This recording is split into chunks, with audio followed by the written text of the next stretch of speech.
Hey everyone, this is Terrence Greer. I am the host of the 2FE podcast. I want to apologize this week. I was unable to get a guest to interview. Um, this was the first time in 2 years where I was unable to get a guest. If I'm not mistaken, I started this podcast on, I'm actually looking it up right now. I think I started this podcast about 2 years ago to this day. And today will be the first time in 2 years, the first week in 2 years where I have been unable to upload an episode. So I feel really good about that, man. I've been able to be consistent with something on a weekly basis for the past 2 years. Looking back on it, I uploaded my first podcast on March 2nd. The interview I did with Miss Sylvia Alexiev, who dances in DC. I did my first video on YouTube February 26, 2019. So not quite 2 years exactly, but very close to it. I don't know if anybody even listens to this podcast. I really don't. I could just be like wasting my time. I really hope this is beneficial to somebody out there. I want to apologize for not being able to book a guest this week. I really do apologize for that. I've got a few people in the works, but I would love for you all to please, if you have guests that you would love to have on the show, or like for me to talk to, man, I would greatly appreciate if you could, send me their information or give me a contact with them. Any help will be greatly appreciated. I guess I would like to just give an update on everything going on right now. I started this podcast in New Orleans back in February 2019. Great experience, got a great opportunity to talk to some wonderful people. I've interviewed over 200 people on this podcast, which is quite an accomplishment, quite a milestone for me.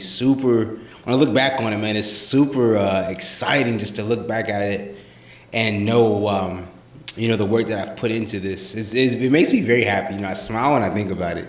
Just thinking about all the great people I've had to talk to. Hopefully someone finds beneficial in something I've made. I really hope so. But yeah, I started back in 2019, man. I started with my ex at the time. I really don't know what to say. I currently live in Guam.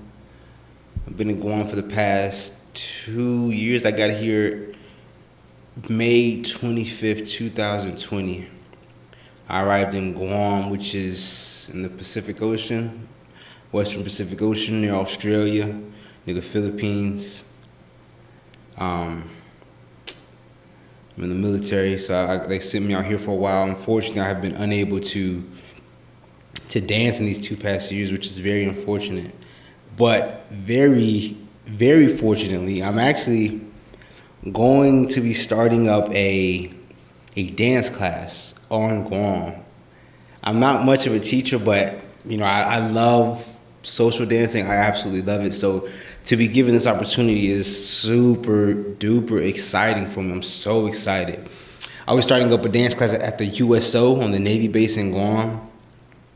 I am elated. I am ecstatic to be given this opportunity. Not so much because I want to teach, more so just because I have an opportunity to dance. I'm doing this for very much selfish. I'm doing this for selfish reasons. I've been looking at some YouTube videos on how to teach a beginner class. It's very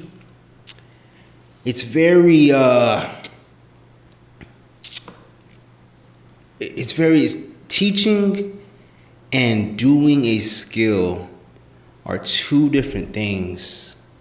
It's very, before I watch those videos on how to do a basic turn, a basic left turn, a basic right turn, it's like I would have no idea how to teach this without this refresher. It's something I do, but I do it without thinking, and so it's a great refresher to go back and see, how is it taught to do a basic left turn? how is it taught to do your basic step? I've been dancing since I was about 21. I turned 30 in December of 2021. So I'll be 31 in December of 2022. So I've been dancing for, 8, 9, 10 years. And so you kind of forget some things. You get to a point where it becomes muscle memory. And I'm pretty sure a lot of other dancers who've danced as long can agree to that. Where it becomes muscle memory and you almost forget, I guess, how am I doing this? So I really am excited about this opportunity to teach, because this is going to really force me to work on my basics, which is something that I truly haven't worked on. I haven't been able to take a dance class in so long, man. I watch these videos on Instagram, on YouTube, of these people going to socials of taking classes, and I get so envious. I get so jealous, because I'm like, oh my goodness, I would love the opportunity. So I'm very happy that I'm able to start a social dancing scene, and I'm able to this would be a great opportunity to meet new people, man, to do what I love to do, which is I love the social dance. I'm going to be teaching salsa. I'm going to be teaching bachata. I'm going to be teaching kizomba, which is my favorite. I love kizomba so much. I'm going to try and do Brazilian zouk. I am familiar with Brazilian zouk, but it is my weakest dance. But I'm definitely familiar with it. I want to try and teach that as well. I really just want to. I think this is a great opportunity, man. I'm so excited. I'm not nervous yet. It starts next Thursday, which would be next Thursday is going to be March 3rd, January 3rd, March. So the first class will be March 3rd. I haven't gotten to the point where I'm nervous, so I'm just so happy, so excited about the thought of it. As, the day gets closer, I'll get more nervous, but right now I'm in the process of just watching YouTube videos, watching basic classes, trying to get a grasp on, what is the best way to tackle this endeavor of mine. If you all have any hints, tips, words of advice, on how I should go about this. I've never taught a class before. I know how much responsibility is, an instructor has. I understand that completely. The last thing I would want to do is, lead someone down the wrong path, man. I respect 100% how much responsibility an instructor has, especially for someone who may be new to something. So I'm definitely going to take this very serious, man. Super excited, very excited. Very happy for this opportunity. So that's one of the new things in my life. I'll leave Guam next year, 2023. I'm not sure what time frame, but I'll leave next year. I'm unsure of where I'm headed to. I was thinking Puerto Rico, but I don't know if I want to go to another island yet. I'm unsure if I want to go to another island. I've been away from my family for about 2 years now, so it would be great to go see them. It's about $2,000, anywhere from like $1,500 to $2,000 and more for a round trip plane ticket from Guam to stateside United States, Virginia. So it's been a while since I've seen them. But I mean, yeah, man, I'm excited, man. Everything's good in my life. Like I said earlier, man, I want to apologize. I wasn't able to get an episode for you all this week. I really feel bad about that. But like I said, man, it's the first one in 2 years. If I could be mistaken, but if I'm not mistaken, I have put out a podcast episode every week for the past 2 years, which, may not be impressive to some of you all, but for me, man, I'm super proud of that. Super proud of that. I've done an interview, I've been able to interview someone for the past 2 years every week, man. Super proud of that. This is probably the only thing. Social dancing and doing this podcast are the only things that I have been consistent with my entire life. I can't even tell you why. I'll ask you, why do you like to social dance? What is it about whatever it is, whether it be ballroom, whether it be swing, whether it be salsa, bachata, kizomba, Brazilian zouk, whatever it may be. If someone were to ask you, what draws you to it? Why do you like it? What would you say? And I guess if someone were to ask me that, I would have to say it's the ability or the opportunity to like connect with somebody. I think that's super cool. I'm definitely kind of like an introvert, so I go home, I go to work. I've been going to the gym lately with a partner of mine, a co-worker of mine, but I go to work, I go to the gym, I come home, I play with my dogs, rinse and repeat. I do the podcast, I work on the podcast. So, getting the opportunity to meet new people, I think is super cool, man. I think as well, all social dancers are always chasing that high of when you're able to find that person who dances with you very well. It's kind of like when you're traveling outside your native country and you speak someone who speaks your native tongue. It's like you guys have something in common, or it's like a jigsaw puzzle where you find that person who fits perfectly with you. It's a really cool experience. It's a really cool experience, and I think that's a feeling, a high that we're all chasing, because it happens so very rarely. It's always such a fleeting moment. You have good dances, you have mediocre dances, you have bad dances, you have above average dances. But when you have that one dance that is amazing, it's like, oh man, it's such a great feeling. It's an amazing feeling. It's an amazing experience, and I wish it's something I think everybody should.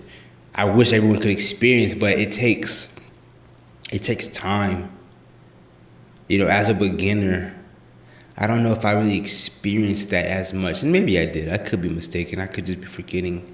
But as you get better at it, it's something that you start to experience as you just, become more of a proficient dancer. I want to add as well, man, I recently started taking Brazilian Jiu-Jitsu classes. Very difficult, a complete 180 from social dancing. We're in there trying to strangle each other, trying to make someone tap out. It's a very physical activity, very, very physical. But what I'm realizing is that what social dancing has taught me, and it really translates to anything in life, is that putting the time and the effort into something, it reaps the rewards and benefits. And so I'm able to understand that, if I want to get good at Brazilian Jiu-Jitsu, I just have to go on a regular basis. It's just very difficult, very intimidating to be bad at something, to be unskilled, to be a novice. Very difficult. It can be disheartening. I go in there and it's just tough, man. I don't know. I feel like I don't know what I'm doing. I've only been going for maybe a month and a half, 2 months. I go in there and I'm just like, I get nervous. I'm like, oh my goodness, man. Because I understand that at the end of the class, we're going to start sparring. And I don't want to hurt anybody, man. So I'm very apprehensive. I'm very tepid. And we're in there and we're trying to hurt each other. We all tap. We all want to tap. We're all respectful of each other. But the end goal is to make someone tap, So it's just, it's a new experience for me. It's a very new experience for me. I plan on having my professor, Black Belt. I want to have him on the show. I think he's a very wise person. I think it would be a great experience just to be able to talk to him. I think that's the very cool thing about having a podcast, is that I'm able to invite anyone I want on the show. I really appreciate that. I found that I have this amazing superpower where I can make anyone feel like a superstar. And I think that's so cool. I think that's such an amazing ability. I asked someone to come on the show, they agree, and for and for that, that 45 minutes, that hour's time, man, I'm able to be very inquisitive. I'm able to ask them about, their life's journey, their passions, their desires, man. I get to ask them about their opinion on certain topics, man. I think it's such a really cool opportunity, man, because like I said, I'm able to make somebody feel important. And I cherish that, and I realize how important that is, man. Especially in everyone's day-to-day life, man. You can maybe feel like who you are, what you're doing may not be important, man. So I really love that I have that ability to make somebody feel cherished, to make it feel like they're being heard, and these things can live on forever, man. It's on the internet. I have it in multiple places: YouTube, Spotify, iTunes, Google. These things can live on forever, man. I'll say, a great opportunity I had. I was able to interview both my grandmother and grandfather on my mom and dad's side before they passed. So my grandmother on my father's side, she passed, and my grandfather on my mom's side, he passed, all within the past 2 years. And so, having those videos, having that audio, man, is so amazing, because I can show my kids that I can go back to that at any time and be able to hear their voice, be able to see their face. Super powerful, man. I'm so glad that I was able to do that. It's something that I'll have with me for the rest of my life, man. So I'm super glad I was able to do that. Once I get back home, man, I plan on interviewing my whole family. Just have something that I can always have with me, man, and something I can show my children, man. I think that is super powerful, man. I'm so glad that I have that opportunity, that ability. So I'm very thankful. I'm super, super thankful for that. Yeah. I have 2 dogs. I want to talk about them. I love those guys. I love those girls. Mocha and Coco, they're my best friends. Mocha is a boonie. That's what we call in Guam. She's just a mutt. I bought her for $35. She's brindle in pattern. She's 20 pounds, 15 pounds, super small. That's my big homie. I love her so much. I got her when I first moved to Guam. That's my road dog. I love her. She's hard-headed. But I love her. I got Mocha. I paid $400 for Mocha. I was told she was a pit, but I don't think she's no pit. She's a pocket bully, I guess. She's so small. She's about 50 pounds, so she's thick. She's solid. She's got muscle on her. But I'm like, man, she's so small, though. Mocha's something else, man. Mocha, I wrote this down, man. I left Mocha in her crate one day, came back home, and she had literally got out of her crate and just decimated my house. She literally ate a book. Like, literally, I thought it was like make-believe when someone said, a dog ate my homework. No, she literally ate a book. And how I know this is because the spine was the only thing left. I'm like, what? It's impressive. Coco, she took a dump in the backseat of my car, man. These are my first 2 dogs. So it's just, it's mesmerizing. It's perplexing to me how, in one breath I can say I love them. And in the very next, I can speak on how they literally destroyed my things. It's amazing how to have a friend who just destroys your things and afterwards you're still cool with them. How often does that happen? But I love those guys. I love those girls. I love them so much. Easily my best friend. I love them. I just smile when I see them, uncontrollably. I just smile. I love him so much. Once again, I apologize I was not able to get a guest for this week. At this point, I'm just rambling. I would try my best. I would do my best to get a guest for next week's podcast. Thank you so much. I think this will do it for this abbreviated version of the 2 If You podcast. Thank you so much.